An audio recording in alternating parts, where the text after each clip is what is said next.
Welcome to Description, Narration, and Dialogue Part 2. And, okay, if you're not able to print this page, I suggest, let's see, you could wait till we're back in school and grab a copy of it and color code it then. You could sort of number them and just say, okay, line 1, narration, line 2, description, something like that. Okay, if you can print it, then here we go. Choose your colors. So over on the other side, over that way, choose your 3 colors for description, narration, and dialogue. This little text comes from a book called The Thief Lord by Cornelia Funke, same one who did Inkheart. And it's about 2 little Italian boys. No, they're English, and they run away from home to Venice. And this detective guy is going to be hired to find them. The only thing really weird about it is the guy's going to talk to himself, and I'm going to have you guys label that as dialogue. Okay, you'll see what I mean. So it starts out and it says this. With a deep sigh, he sat behind his desk.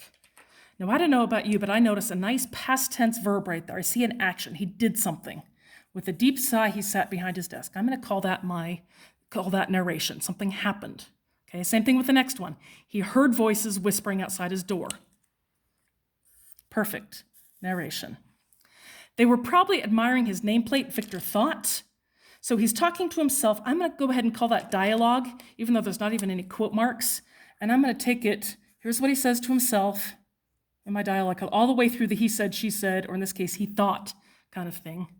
They were probably admiring his nameplate, Victor thought. A handsome black shiny sign with his name engraved in gold letters.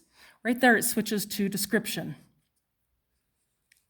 And then the actual sign itself, we have more description. We get to see the sign. There it is. It was written in 3 languages, description. After all, he often had clients from abroad.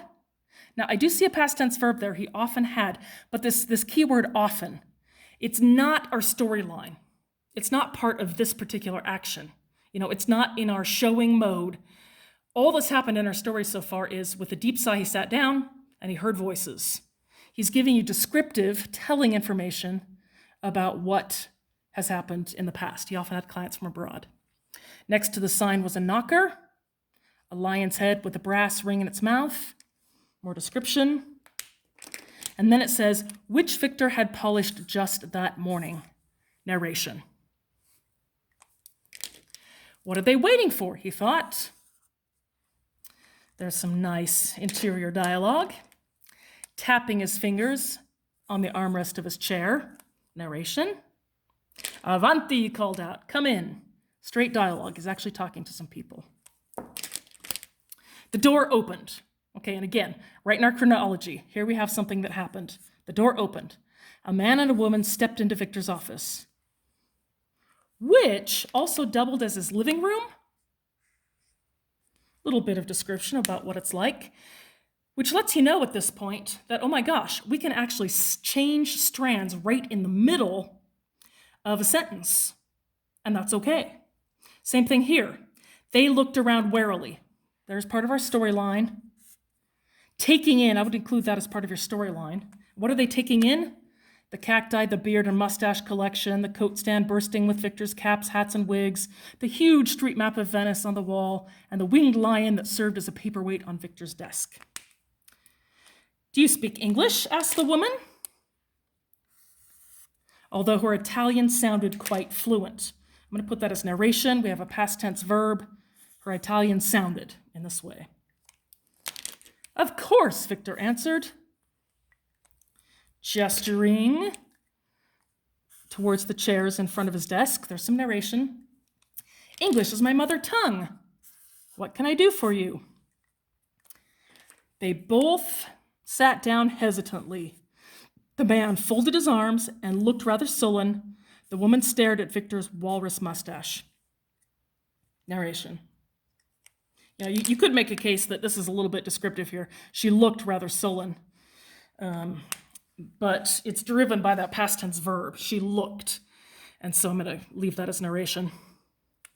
Oh, that's just for camouflage, he explained, pulling the mustache from his lip. Narration. Dialogue. quite a necessity in my line of work. Well, what can I do for you? Anything lost or stolen? Any pet run away? Without saying a word, the woman reached into her bag. Narration. Ooh, look at this. We go into descriptive mode. She had ash blonde hair and a pointed nose. Her mouth didn't look as if smiling was its favorite activity. And right there, I would actually put, no, I'd leave it as description. You could make a case that, he looks at her and her mouth looks a certain way and it could be a little narrative. But I'm going to leave that as description. The man was a giant, at least 2 full heads taller than Victor. His nose was peeling from sunburn and his eyes were small and dull. Switch to internal dialogue. Doesn't look like he can take a joke either, Victor thought, as he committed the 2 faces to memory.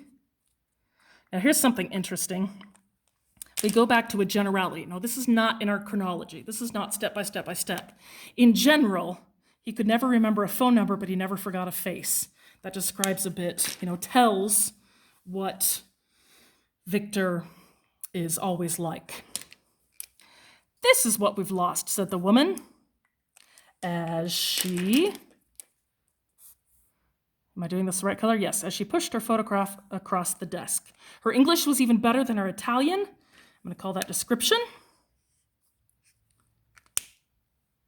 2 boys looked out at Victor from the photograph. Now, that's kind of a funny one because it's describing what's in the picture, and yet it's making those 2 boys, they're just pictures, and yet they're doing something active. They're looking at Victor. So I'm going to call that narration. 2 boys looked out at Victor from the photograph. Back to description. One was small and blonde, with a broad smile on his face. The other was older, dark-haired, and more serious-looking. He had his arm around the other boy's shoulders as if he wanted to protect him from all that was evil in the world.